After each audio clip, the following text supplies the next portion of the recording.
Let me turn now to our Sarah Galashan, who has been following all the details coming from our Thomas Dagg and from our CBC News team that is reporting on this. So Sarah, get us up to date in terms of the very latest and bring viewers just the breaking news once again on Jacob Hoggard. Right. Well, Travis, so like we say, it's an acquittal. This is a unanimous verdict on the part of the jury, who, as we have pointed out here, were not deliberating a particularly long time. There was this morning, what happened was they came in, and we had anticipated this would be the case. The judge would, what we call, charge the jury, so offer them instructions. And that lasted a good part of the day, right up until the lunch hour. Then they broke for lunch, and it wasn't until about 2 p.m. Ontario time, Eastern time, that jury deliberations actually began. And then they went into a room, they were sequestered. And at some point between then and now, there would have also been another kind of a break for some kind of a meal. So we don't know the exact number of hours that they spent discussing this, but when it comes to jury deliberations, this was not a very long deliberation. I think that's very fair to say. Once the jury was sequestered, then we were able to start talking about things that were not reportable during the time of this trial. The judge had ruled that we could not, so as not to taint this jury pool. Our expert guest we've just been talking to maybe suspects that they may have heard, given that they are Canadians, and it would have been circulating, but it's not something that we were able to talk about. The fact that Jacob Hoggard is currently, he's incarcerated for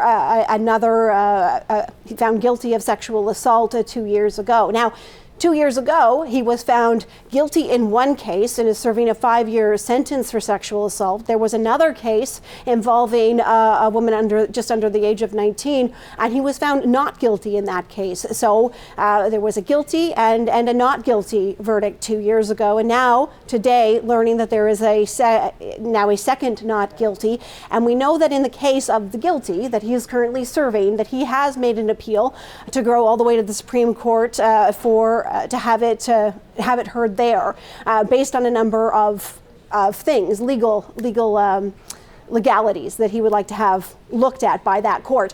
A lower court judge has said that they felt that it was unlikely that the top court would take a look at that.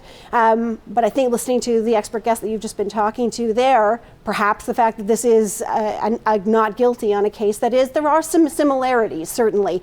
And it's not something that the jury would have known, but the court heard similar things about the allegations coming from the woman in this case, about name calling, about not giving consent, about some of the sexual preferences of Jacob Hoggard that the earlier court had heard, and in that case found guilty, in this case found not guilty. Whether that would play into what the Supreme Court decides in terms of hearing that appeal, I think that's really that's for someone with more legal expertise than me, but it's likely to be, I think, part of that conversation. Absolutely, it will be. Okay, Sarah, you will continue to monitor the breaking news. We'll come back to you. Sure.